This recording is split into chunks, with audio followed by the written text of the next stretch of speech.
Let's talk.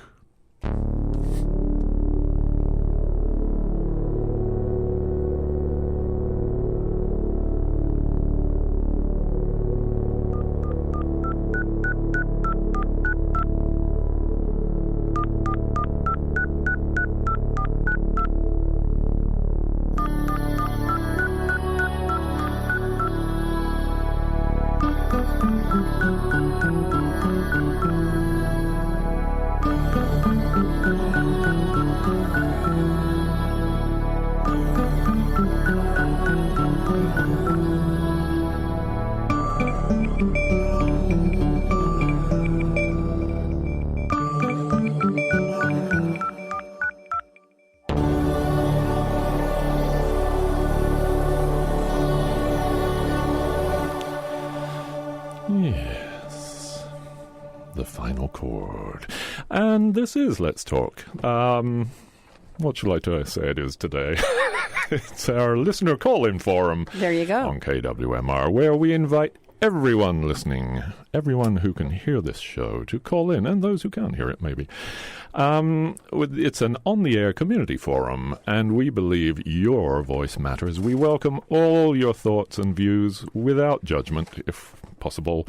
And we'd love for you to join today's conversation by calling 415-663-8492 or 8317. And when you do call in, and you will, I know, you will hear a little noise as I put you in the system. Just hang on until you hear me say you're on the air, and then give us your name and turn down whatever it is you're listening to, whatever device you have running. And please remember, this is live radio, so please keep the language clean. Stephen? Yes, how are you? Sorry. I'll keep Stephen it clean. Hurwitz. I'll keep it clean. Stephen Hurwitz is here, as is Shelley Rugg, and I'm Paul Raffel. Yes, hello. And today, I have to say... You don't think this is an issue that's important to all people? I do. It's an issue that's important to all people because, everything isn't all knowledge. All information is important to everybody. And I have to say this was a great antidote to the doing some research on this subject today. It was a great antidote for the political stuff that's going on. Everyone else is listening 24 hours a day I know, to what's going on. And I was doing research into cryptozoology. What is that? Well, funny you should ask. Yeah. Cryptozoology is the study, research, and search for animals that are regarded by mainstream science as merely folkloric or mythical or extinct, perhaps, or anyway, unattainable. These are animals that mainstream science says does not exist because they've never seen any, but they've never captured one. Never captured one. No one's ever shot one and brought it out. So like Loch Ness Monster. Loch Ness Monster, Bigfoot, Sasquatch. Or as they call him Thunderbird. on, let's see, what is it? The Trailer Park Boys, they call him Sam Squanch. Sam Squanch? There's an alarming number of creatures in the ocean that have never been seen or cataloged. Exactly. Oh, like the giant squid. Huge amounts. Well, that's another one. It's not just a few. And there was I just read this yesterday. There was a monkey in Borneo that the locals knew about. It's golden-haired. It's called the kapunji. And scientists, zoologists always say, "No, we've never seen one, therefore it does not exist." And, of course, they discovered it like 9 years ago. And I gave a couple of examples in my blurb this week about extinct animals that are supposedly extinct. Been declared extinct by mainstream science. Just this month, a Formosan Clouded Leopard was captured on camera, and it was declared extinct. It was just 2013, so, not long ago. But then there's the coelacanth, the great example of a It's not a cryptid because it does exist, and scientists now accept it as existing. But it was declared extinct for hundreds of thousands of years, if not millions of years. Yeah, 66 million years it was supposedly extinct. Really? And Indian Ocean fishermen knew about them because they would bring them up now and again, but they never, it's just a fish, whatever. So suddenly a scientist was confronted by one of these, and he goes, "Oh, that's been extinct for 66. It can't possibly exist." And back in 1938, now they're finding them all over the place, of course. The coelacanth, yes. So mainstream science does not have, let's just put it this way, they don't have a monopoly on knowledge. They have their own methods of doing things, but when if you frequent the huge areas of forest lands that are in this country, and if you're a hunter, for example, or if you're out there a lot, or if you live out in the forest, you get to know sounds and things and what things are walking around. You get to know what a bear looks like and all that. People have sightings of Bigfoot or Sasquatch, whatever you want to call him, and they're mostly discounted because, the video is blurry, if there's a video at all. Right. Anyway, and we have a caller. Hi, caller. What's your name, please? You are on the air. Caller? Oh, hi. Me? Oh, hi. I recognize that voice.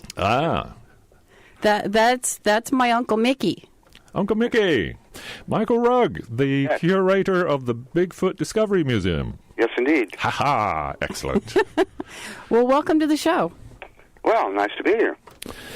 All right. Every so often we have, instead of us three just blathering away and not knowing anything about a subject, we like to have an expert on. Speak for yourself.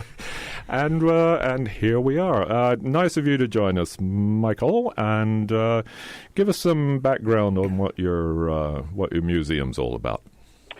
Well, the museum is, first of all, it's designed to have a look that is sort of a roadside attraction, because that's part of its appeal.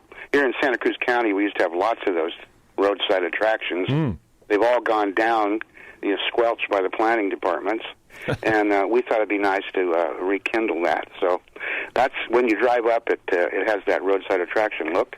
Then when you come inside, you'll see a lot more than what you expect, because we have, besides having a lot of kitsch, little things that people have made based on Bigfoot, cups and shirts and thises and thatses and games, and, well, it just goes on and on. You'll be amazed when you see how much of that we have here. Is there a bobblehead? We also have evidentiary material. We have a number of foot casts that have been made from real Bigfoots that have been studied at length by scientists, and we have gotten copies of them, have them on display. We have the Patterson-Gimlin film playing constantly. Which is that's the famous one, the sort of archetypal video of Bigfoot where he's walking through the trees and looks back at the camera over his right shoulder once, and then yes, except that's a female. Ah, yes, she looks over her shoulder a couple of times. Okay, and she walks across the sandbar. Roger Patterson hunted Sasquatch for 8 years before he got that film. That wasn't an accident. Yeah. He had to work at it. Yeah. Yeah, I think to have an encounter with a Bigfoot does take a lot of patience, I would imagine. Oh yeah, because they're doing their best not to be seen by humans, with the exception of the teenage Bigfoot. And they, of course, think it's a great bit of fun to scare human beings. You told me one time there was a woman who used to have interactions with a Bigfoot, and she'd leave cookies out or something like that? Well, there's a woman in Tennessee who said she was able to attract a Bigfoot by taking a small bag and filling it with cinnamon graham crackers. And then she'd hang that bag from a tree, sit in her car nearby, turn all the lights out, and this is all in the dark, and then just wait. And it took her literally months before she had any success. But eventually she was able to see the Bigfoot come and take the crackers, and she was able to bring people with her, and they saw him too. Oh, my. So now, mainstream science, do you know of any... I mean, wasn't Patterson a zoologist? Is that? No, Patterson was a cowboy. Oh, he's a cowboy. Okay. Yeah. But there are a couple of zoologists who've been looking for Bigfoot, but mostly mainstream science doesn't regard it as worthwhile because it's all just hearsay. And... Well, mainstream scientists, for the most part, scorn the whole concept of cryptozoology. They don't even want to consider it a legitimate sidetrack from biology. But the Cryptozoology Society was started back in 1983 by a bunch of PhDs in a number of different sciences. And they just happen to feel differently about it.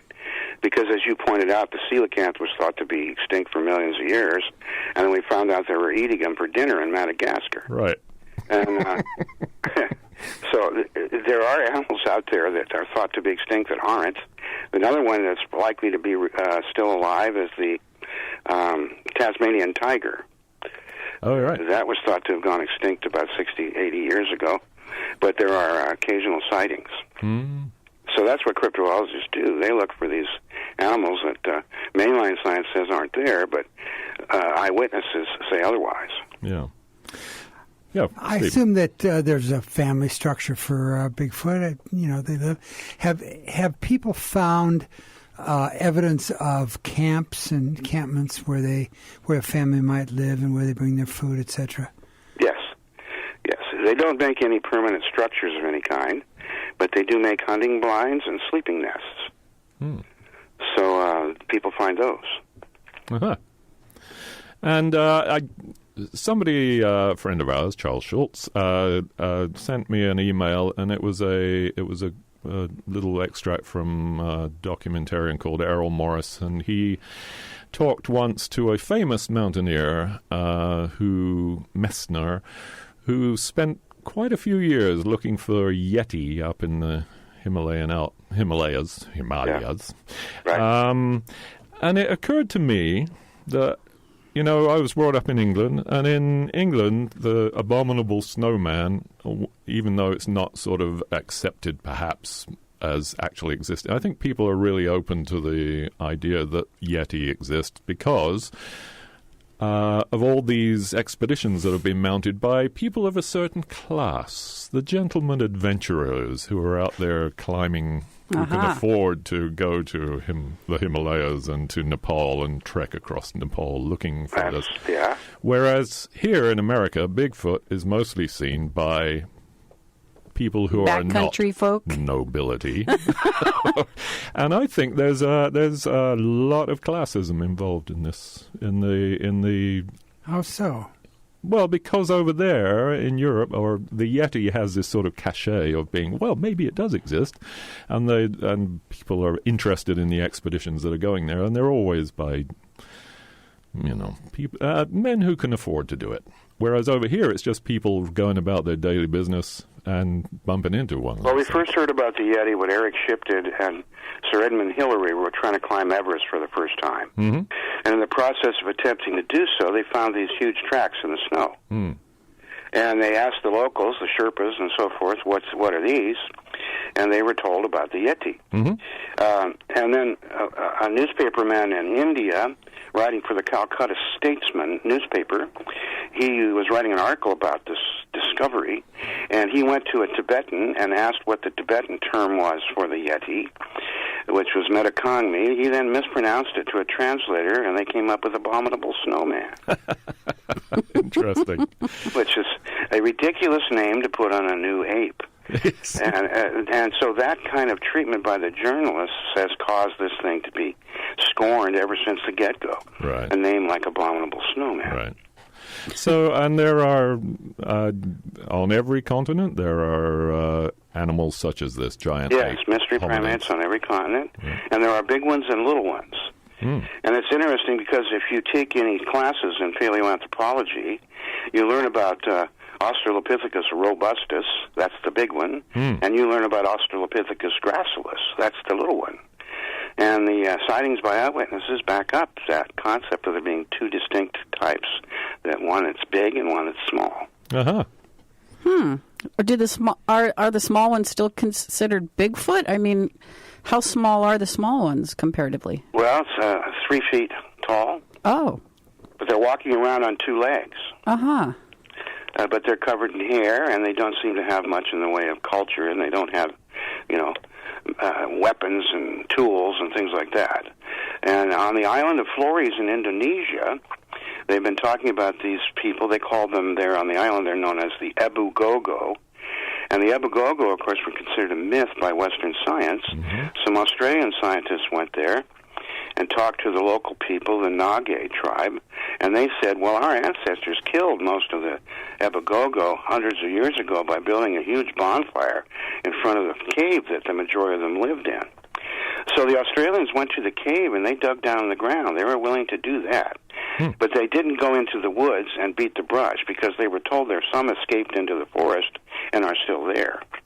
Well, when they did the work in the cave, they ended up finding 13 skeletons that ranged in age from 90 to 12,000 years old of little people 3 feet tall. Now known through science as Homo floresiensis. Ah, interesting. Little people, though, actually, never little heard of that. people. And people here in North America spoke of seeing the little people. Chief Plentycoo of the Sioux in Dakotas talked about the little people who live on the Enchanted Hill. Sounds almost Celtic. Yes, it does. And how about yourself? Have you had a sighting of cryptids? Yes. I saw a Bigfoot when I was 4 years old. Ah. And it was right up close. A life-changing event by all accounts. Absolutely. Yeah. But what happened was my parents at that time, I asked them to come and see it, and by the time they got there, it was gone. So they didn't get a chance to see it. So what they did was they explained it away. They said, that was probably a tramp. And I asked them what a tramp was, because I'm 4 years old. And they said, well, the tramp is a vagabond. It's a homeless person. And sometimes they stay out in the woods by themselves a little too long. Their hygiene's not the best. They don't shave every day. That's probably what you saw. So they told me I saw a tramp. So I learned that day that a tramp is 10 feet tall, covered in hair, and doesn't wear much clothes. Oh, boy. When you say much clothes, they do wear clothes? The one I saw had a shirt hanging off of one arm. So my take on that is he saw a shirt drying on a clothesline. He pulled it off the clothesline and tried to put it on to emulate a human. Got it about up to his armpit and it wouldn't go any farther. I have a question. Do they have fire? No. No. So it's sort of like a bear, then they eat their food raw. Are they carnivorous? They're opportunistic omnivores. What does that mean? That means they'll eat anything as long as it's not rotten. I see. And it's edible. So they'll eat a roadkill if it's fresh. They'll raid your garbage can if necessary. But they also hunt deer. And here in our area, here in Santa Cruz County, we discovered that when the Sasquatches go out on a deer hunt, they actually hunt in association with coyotes. Huh. Now, that's what Native Americans did with wolves. That's how we got dogs. Okay. So that's not far-fetched. Yeah. Also, I can tell you there's a man in Missouri who is a linguist. He teaches 5 languages there. And he was a cryptolinguist in the Navy and has special software for analyzing recordings of people talking regardless of the language. And he's been studying the Bigfoot language, and he says they're speaking Native American mixed with Spanish and Pidgin English. Wow. Huh. There are recordings? I mean, I've heard a couple of strange screams, but the recordings are you can find them online. They're called the Sierra Sounds, and they're being marketed there. They have a total of an hour and a half of recordings of Bigfoot talking. Talking out to the people and yelling back and forth, and then they also have recordings of 2 Bigfoot talking to each other, more private-like, because they spread microphones around, and they had a portable tape deck, and they got these recordings 40 years ago. Wow. What do you estimate the population of Bigfoots, as you call them? Well, it's impossible to do that other than to state that the gene pool must include at least thousands of individuals to have sightings as often as we do. And they're all over the country, right? And they're all over the place, yeah. How do you There's find not out? even just one. You see, I don't think the Yeti and the Sasquatch are the same thing. Uh-huh. I think the Yeti's more of an ape, the Sasquatch is more of a human. Mm-hmm. Okay. Well, what distinguishes? Yeah. Well, if you look at the footprints, there's an iconic photograph of a mountain climber's hand axe laying next to it, a footprint in the snow of the abominable snowman. And you see that it has toes that stick off the side of the foot and curl. And then if you look at the Sasquatch footprints, they just look like giant flat-footed human tracks. Oh, okay. The feet specifically show, ape-like traits with the Yeti and human-like traits on the Sasquatch. Very good. The number to call in is 415-663-8492. If you have any questions for Michael Rugg, the curator of the Bigfoot Discovery Museum in Felton, California, or if you've had an encounter yourself, yeah. Oh, I'd love to hear that. Or if you don't believe any of it, give us a call. We're open to all sides of this conversation. Yeah, I love talking to skeptics. Because most skeptics don't know a thing about the subject. Yeah. They think they're going to make me roll over by throwing some scientific jargon at Well, them. you're in the right place. If That's you want the thing, right? Because there's a lot of ridicule around this. Yeah, well, I can tell everybody right now who is a skeptic to look for a book that's just been published in the last couple of years called The Nature of the Beast. The book was written by a man named Brian Sykes. Brian Sykes is Professor Emeritus of DNA Studies at Oxford University. And Brian Sykes, in his book, says that he did some research trying to prove there was a Bigfoot or a Yeti. He failed so far based on the hair samples that he tested. But in the book, he says, now that I've done this work and gone out in the field and interviewed witnesses, I've changed my mind. I now believe the Bigfoot and the Yeti are real. And they're going to be proven soon using DNA, so we don't even have to kill one. And there's a lot of Good. Thank goodness. these days. There's a lot of so-called citizen scientists out there. I mean, other branches of science are employing the findings of just regular folks that have equipment that's more affordable. So as we get more and more sophisticated recording equipment and video equipment and other things, if we had access to a stealth helicopter and a platoon of troops and some night vision and so forth, we could go out and catch a Bigfoot any day of the week. Well, so that's one of the objections that are brought up is that, well, why haven't we seen more? There's helicopters flying around all the time. There's planes, there's drones. Why aren't we seeing them all the time? Yeah, well, because very, very, very, very, very, very few of those are looking for Bigfoot. Yeah. And it's when you fly over this country, you will realize how I think big it's quite likely that the military captured one years ago. They determined that it was no threat to national security, no threat to public health, and therefore best to be kept secret. Ah. Uh-huh. Because if they announce to the public that the Bigfoot are real, there's going to be a bunch of guys in camo gear packing heavy artillery who are going to want to go out and gun them down as fast as they can. Yeah. There are also going to be families who will be afraid to rent a campsite, and that's a certain amount of income that we need every year. And then there are people who own tracts of land that have trees on them that are destined to become lumber in the future. And the last thing they want is a tree hugger to come on their property and say, save this land for Bigfoot.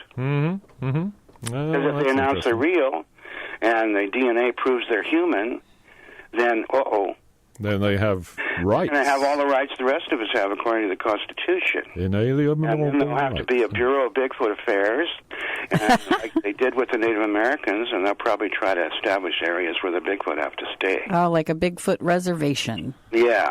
Or Bigfoot corridors, at least, because they like to move around. You did bring up a good point. They're wild and they move, so. Nomadic hunter-gatherers. Yeah. Stephen? What were you going to say? You brought a good point up, is that when something exists in the wild, Americans typically like to go and shoot them. Yes. Yeah. And the Bigfoot observed that about us after we made babies with Neanderthals and then killed all the pure-blooded ones off. Oh. And they said, Jesus, if we don't hide, they're going to do the same thing to us. So they were smart enough to hide. And that's why they still exist. Otherwise, we'd have killed them off years ago. Yeah, I guess that's true, isn't it? And this cryptozoology has not been helped by the undoubted hoaxes that have happened, right? Right. These it's like people used to say to me, "Oh hell, now that you got people with a pocket camera, everybody's got a camera on them. We ought to see lots more pictures of them." And I said, "Yeah, have you gone to YouTube and looked for films and pictures of Bigfoot?" No. Well, do, because you'll see there's thousands of them. 90% are hoaxes. Oh, yeah. But that leaves a certain percentage that, maybe not. What about something like the Loch Ness Monster? Well, this is nothing like a Loch Ness Monster. I understand, but Loch Ness Monster is one object in a giant body of water. That water was once attached to the ocean. So there could very well have been a large marine animal that came up through the connection, got into the loch, was there for an amount of time, was spotted, and then either died or went back out. Because there's apparently no Loch Ness Monster out there now. And you take any body of water, and you know the diagram of the little fish, and then the bigger one eating it, and then the bigger one eating the one? Well, if you are the biggest fish in a landlocked body of water, you're going to continue to grow. All the rest of the fish you're going to eat. And then you're going to look like a monster compared to the rest of the fish that are left alive in the lake. Yeah. Sea serpents were dismissed, and yet they found these long, what are they called? Oarfish that are like 20-something foot long. Giant squid, just a sailor's tail. And yet, now we're finding them because we're going deep enough and seeing these things. People are wondering if megalodons might still exist. Right. So, cryptozoology. I have to say this was a great research a few days that I do every week for this show. This was really fun to look at, I have to say. And there's some lovely, there's a couple of YouTubes by guys who've had encounters and very emotional and it's really affected the way they look. And these are outdoorsmen. They're used to spending time out in the woods for days, hunting or whatever. And one of them is saying, "I can never relax anymore. I'm always on the alert for this." And I heard you say you're from Great Britain. Yeah. I wanted to let you know that there is a book written by a man named Nick Redfern, and it's called The Man Monkey, and it is the in search of the British Bigfoot. Really? Yeah. Where is that? Up in Scotland or somewhere? I don't know. I have the book. I purchased it right here in America. Yeah, he's got quite a library right behind the desk. I have a huge library of this kind of stuff. Yeah. One of the things I think is really special about your Bigfoot Museum is, well, first of all, is that you are there with all of your knowledge to share with people, and that you also are someone that people who feel they might have had a Bigfoot encounter, they can come in and talk to you and share their story and know that you're not going to laugh at them. Yes. So I serve as the Bigfoot shrink quite often. People come in and they say, "Oh, God, thank you so much for putting that map up there that shows that there's other crazy people in Santa Cruz who think they've seen a Bigfoot." Well, I mean, we'll talk about this in a couple of minutes. I have to do a station break, but it's kind of a commonality with ufology, right? People have sightings, and they can't help but feel really relieved when they come across somebody else who isn't going to ridicule them right away. That's right. Anyway, this is KWMR 90.5 in Point Reyes Station, and programming on KWMR is underwritten by our listeners and by the Palace Market in downtown Point Reyes Station, offering produce, cheeses, wines, a full deli and meat department, and an assortment of natural health foods and supplements. And support is also provided by Bogas, a locally owned and operated non-profit gas station in downtown Bolinas, open 24 hours a day with ATM or credit card. Bogas benefits the Bolinas Community Land Trust, which provides affordable housing in West Marin. Bogas, community energy that's good for the community. on the web at bolinoslandtrust.org. And this is Let's Talk, and this week we're talking about cryptozoology. And we actually have someone who knows something about it on the line, and that's Michael Rugg, the curator of the Bigfoot Discovery Museum in Felton, California, in Santa Cruz County, correct? Yeah. And he's my uncle. Oh, Right. And, since I know Michael, I can say that not only is he a Bigfoot expert, but he is also an amazing visual artist and musician and builder. They give some people all of it, don't they? Yeah, it kind of runs in our family, I think. That's wonderful.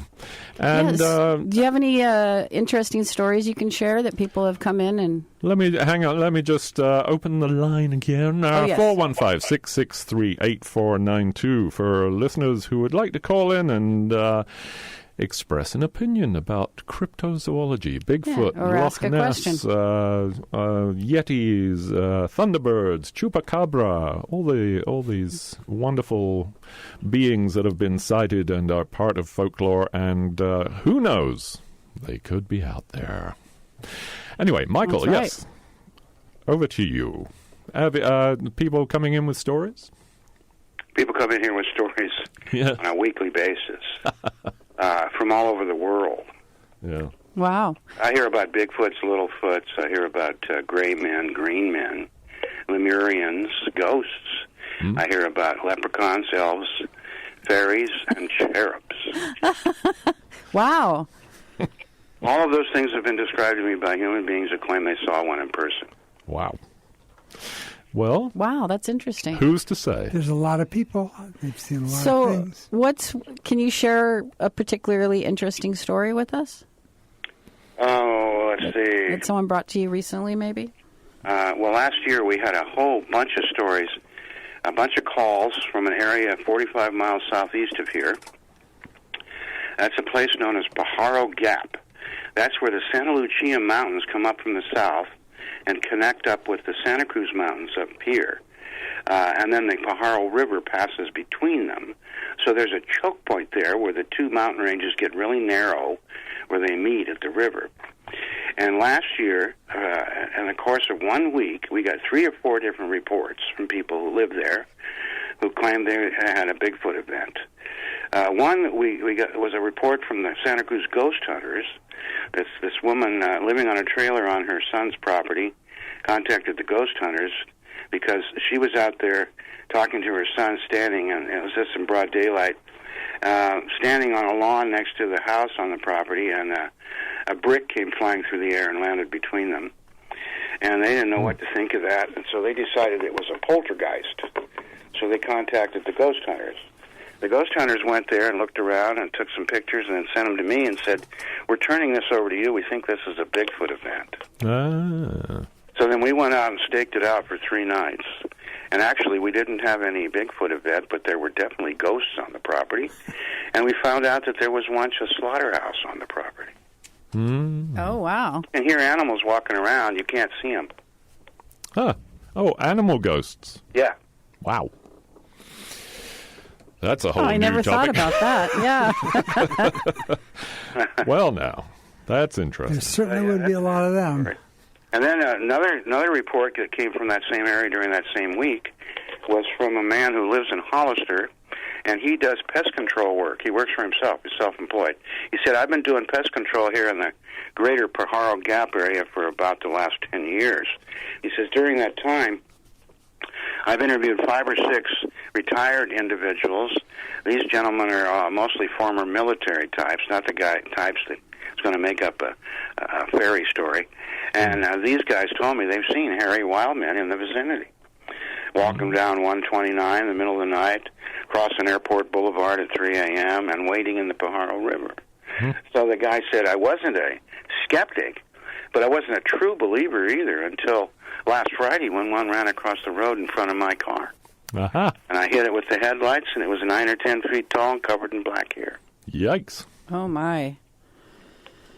So he went down to the spot the next day in the daylight to check it out, and he said he was a tracker in the Army. So he looked for the nearest creek bed and there was a creek right close to where the thing had crossed the road in front of his car.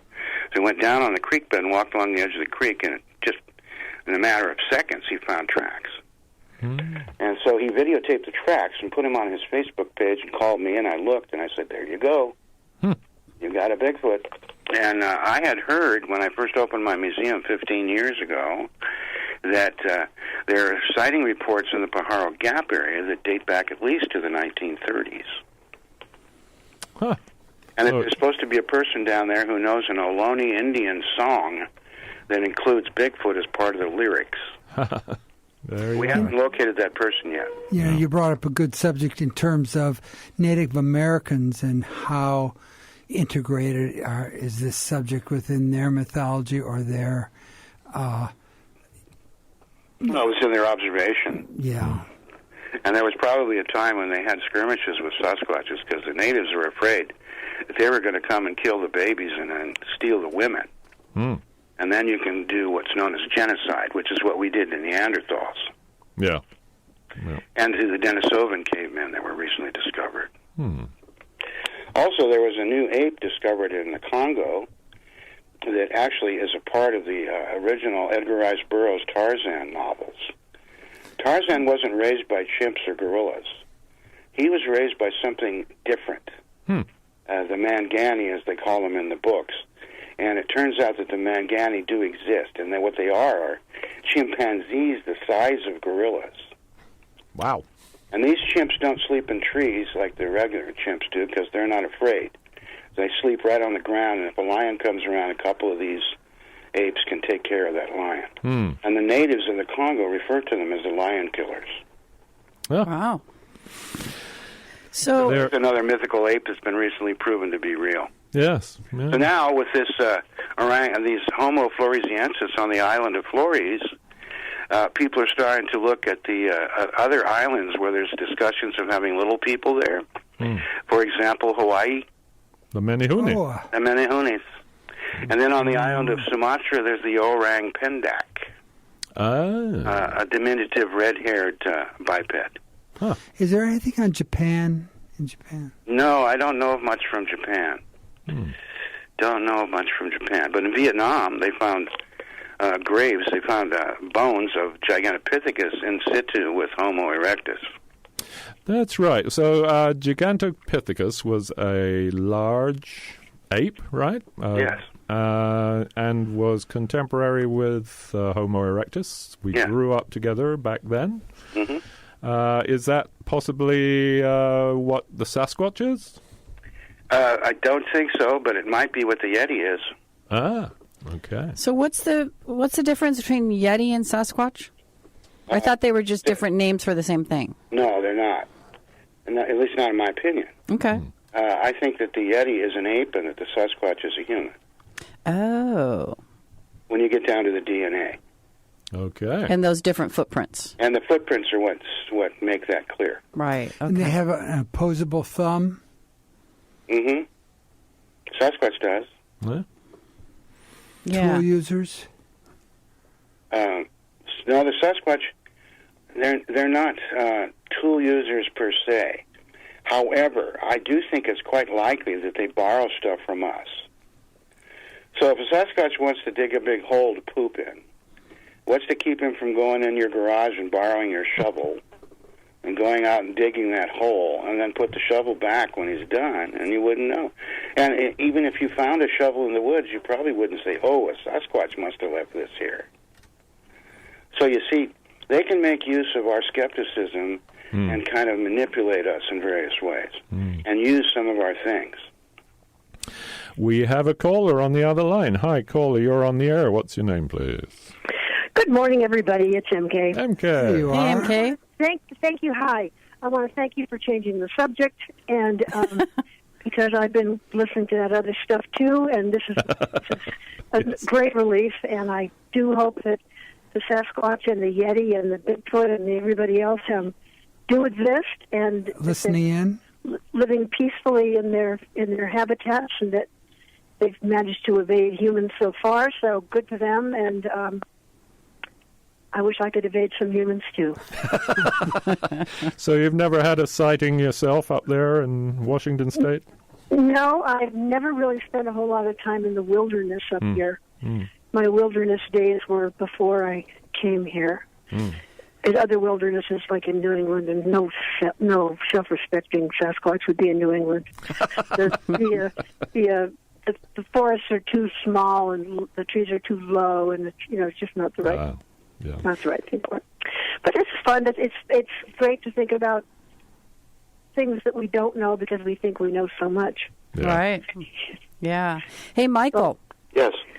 Can you share some of the things that people do notice, whether they actually have a visual sighting or not? What are some other clues that they might have had a Bigfoot encounter? Oh, well, while she was just talking about New England and Sasquatches, something popped into my head that I want to share.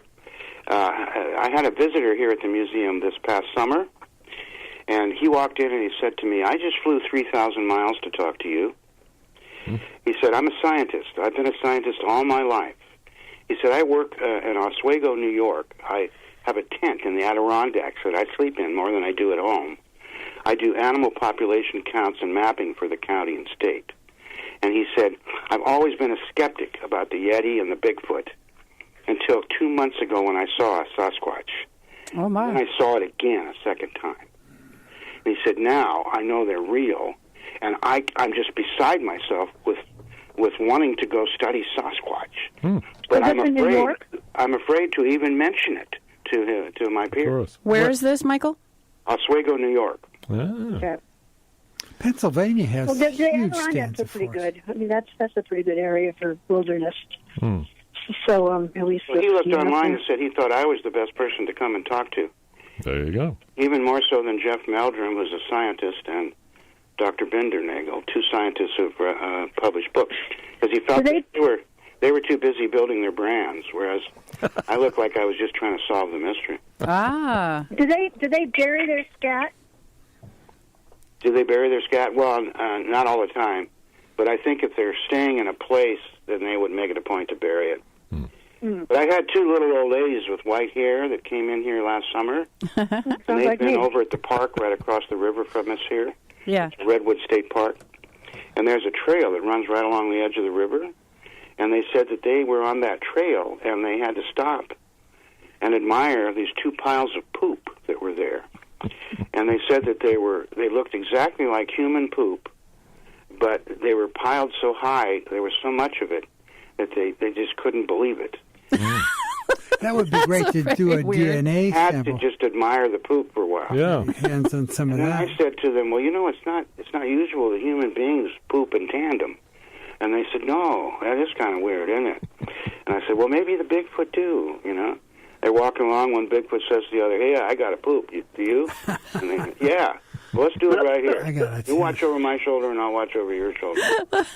I wonder if, we didn't get any samples of that. That's too bad. We have some poop here that we collect.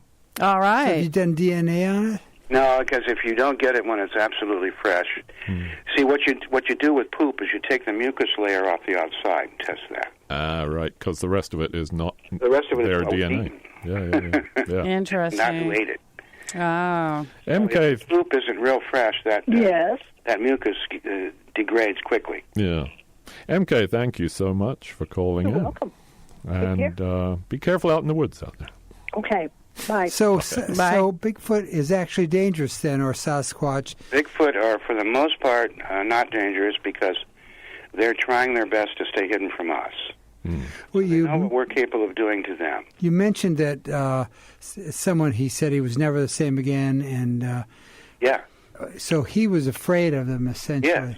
Yeah, that's how it, whether they're harmless or not, you can take a look at one. They're a and big make animal. an impression on you. They're very feral looking, I'll tell you that.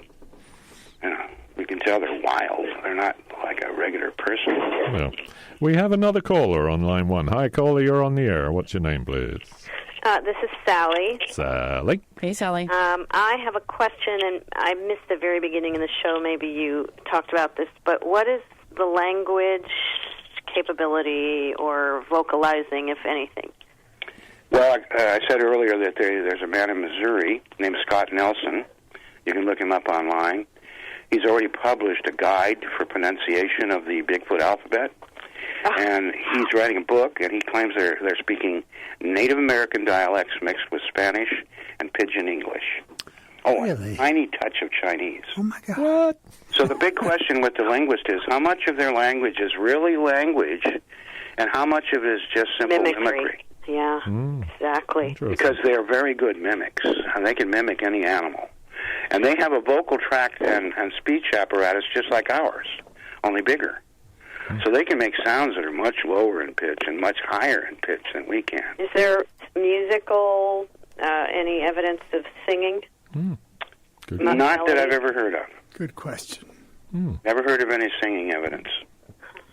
So I think that singing is one way, a good way to attract them. Oh. If you're out in the woods and you want to attract a Bigfoot sitting around the campfire, do some chanting and singing.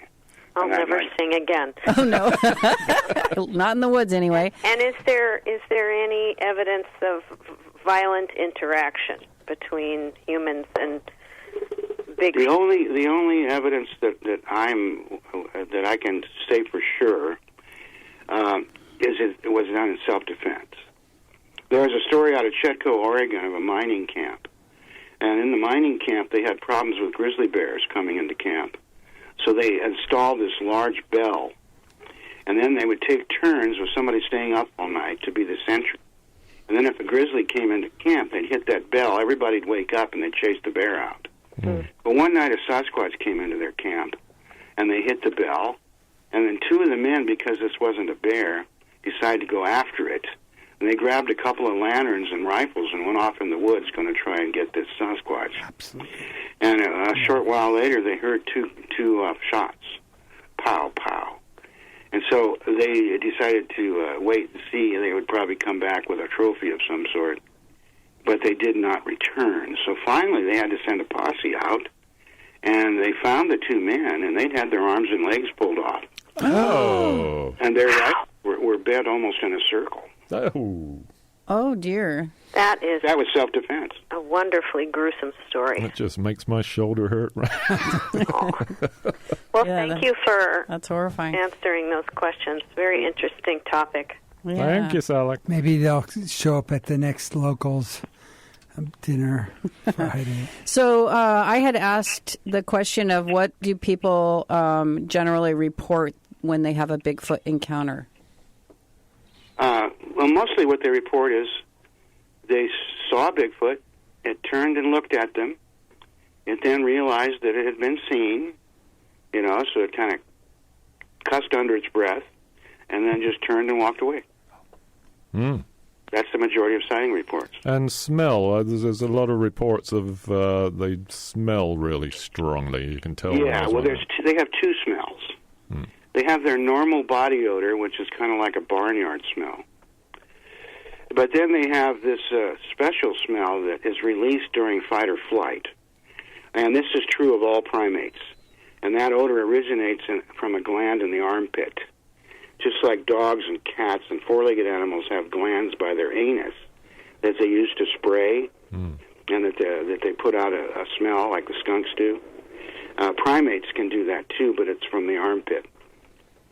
And so when a Bigfoot's under stress and thinks that a human might be going to catch him or shoot at him or spot at him, they'll put out this odor that knock you over. It's so strong. Mm. And Diane Fossey said that when she was studying the mountain gorillas, it was the same thing with them. When two male gorillas were fighting over a harem, you didn't want to be anywhere in the vicinity because the smell was enough to knock you out. Wow. Oh, boy. And speaking of Diane Fossey, Jane Goodall is on camera saying, yeah, I believe in Bigfoot. I hope that it exists. I certainly would not rule it out. Yeah. So there you go. There's a beloved scientist that everyone out here loves, Jane Goodall. She's open to it. But give us a call. We have a few minutes left. 415-663-8492. Any skeptics out there? Anyone who's had a sighting? Anyone who's... I don't know. What do you think about cryptids? About all kinds of cryptids. 415-663-8492. Is there any relationship between Bigfoot and aliens? Well, there are people who claim so. One of the things that is brought up occasionally is mind speak, as they refer to it, and also cloaking, which they associate with shape-shifting. And so they'll say that the Bigfoot can turn into the wind and disappear. And that it can talk to you in your mind. And some pretty respectable people have had encounters and have sampled some of this. And there was a guy in here, just like last summer, I had this scientist from New York. And he was adamant, and he said he had taken pictures of the Bigfoot. And he wished that I was in New York so we could work together on this, because he was afraid he's going to lose his job if he brought it up. But the other person that came to the most interesting here last summer lives down in Fresno, and he was looking at our map of sightings. He had his wife and kids with him, and I could tell that he had something to say about Bigfoot. So my job, of course, is to get people talking about it when they come in here. And sometimes they're reticent to do because they've learned to keep it quiet in public. So this guy, I asked him, I said, look, I can tell by the way you're looking at that map you had something to do with a Sasquatch. He said, yeah. And I said, would you be willing to share that with me? I said, this is a safe harbor. If you don't want me to tell anyone else, I won't. It could be just between you and me. And, it might help to talk about it. He said, okay. Well, he had his wife take the kids outside so they wouldn't hear it. Wow. And then he proceeded to tell me fairly slowly, step by step, how he met 5 Bigfoot and became friends with them, and how they communicate with him telepathically. And then a little further in the story, now the kids are running in and out, and their wife and kids are mostly just waiting for him to finish talking to me. So the time was going on. It was over a half an hour. And so about the time the family got antsy and just had to get away from here, he was starting to talk about how he had shined a flashlight at some strange object in the sky, and that he was abducted by aliens, and had spent time with star people, and so that's about all he got said before he had to go, because his family said, we can't stand it anymore. So he told me, well, I got to leave now, and I said, well, that's fine. I think we have a call. Thank you very much. Wow. You had me until we talked about... the aliens and the Bigfoot connected in some way? And he said, oh, yeah. He said, I've looked online. There's nobody online who knows what's going on except Kawani lapsaritis. So what's your position on the alien connection, telepathic communication? Well, see, I'm going to have to leave that hanging. Okay. My position is agnostic. And agnosticism is a safe place to be on these kinds of subject matters. Because unless you've had enough opportunity and have enough evidence and proof, you can't really decide on these things, except by copping an attitude. And I don't want to do that. But I'm not going to also cop an attitude and tell everybody that says they've had telepathic communication with a Sasquatch that they didn't, or that they're a liar or a fool, which other people do easily. Mm-hmm. I just put it in a different little file cabinet, and then, so I have the biological ones, and I have the paranormal ones, the supernatural ones, in different file drawer. And the supernatural ones are starting to pile up. Interesting. And there's been several books written by that, and I spoke to a man named Adam Davies. Adam Davies is from England. He's a cryptozoologist. He's fairly well known. He's written a couple of books. And he went up to a site in Oregon where a man who claims he's habituated some Bigfoot to eat some of his peanut butter sandwiches he leaves out, and to come around and visit from time to time, and that he can communicate with them telepathically. So Adam Davies went and was invited to come to the property and experience it. So he and his friend were there. The man who brought them there said, I've been up for 3 nights in a row, I got to go to bed. But you can stay up, you guys, and maybe something will happen. So while they were waiting in the dark, this line of light appeared across the forest floor. and it continued to get wider, like it was the opening of a garage door. And as it opened up to like 3 or 4 feet high above the ground, there was an orange glowing orb inside, and 2 little hairy men with red glowing eyes that were acting rather unfriendly. And he said when he shined a flashlight on it, the whole thing disappeared. And then when he took the flashlight away, you could see it plain as day. Huh. So that sounds like a projection of some sort. It does. It does. A But hologram. Maybe. this is what he saw, and he was willing to describe it. And like, this is not a flaky guy. This is a serious guy who wants to be taken serious by science. But he's not about to be afraid to describe something he actually saw. Yeah. And another man who's similar is Les Stroud. He has a TV show called Survivor Man, and he was asked to do a Bigfoot program by his followers, his fans, and he's a Canadian. So he got a hold of this other guy who's a Canadian who had located a site where there are Bigfoot. He went out with him. The other guy's kind of a hoaxer, sorry to say. But anyway, while he was out, I heard him interviewed on the radio, and he said he was in his sleeping bag going to sleep, and in his mind, he heard something say to him, "Hello, we're over in the next valley, and if you want to come on over and visit, we'll be happy to talk with you." Wow. Hey, Michael, we got to wrap it up. We have to go, Michael. Thank you so much Really? for joining us today. What a great hour. Yeah, thank you. And everybody should know they can find the Bigfoot Discovery Museum on Highway 9 in Felton, California, north of Santa Cruz in the Santa Cruz Mountains. Website? And is your website still active, Michael? Go to the Bigfoot Museum. Do not go to the Bigfoot Discovery Project. Somebody stole that. Oh. Bigfoot Museum. Okay. Thank you, Michael Rugg, curator of the Bigfoot Discovery Museum. Thank you so much. Thanks, Michael. Yes, sir. Thanks for having me All on. right. Cheers. Bye-bye. And this has been Let's Talk. KWMR does not take a stand on any of the issues discussed on Let's Talk. Opinions expressed on this program are those of the hosts and callers and don't necessarily reflect the views of KWMR, its board of directors, underwriters, or members. Well, that was fun. That was a great subject. Thank you. Thank you, Shelley, for suggesting that. Thank you, And Paul. we'll be back next week. Thank you, everybody, for listening and calling. Terrific.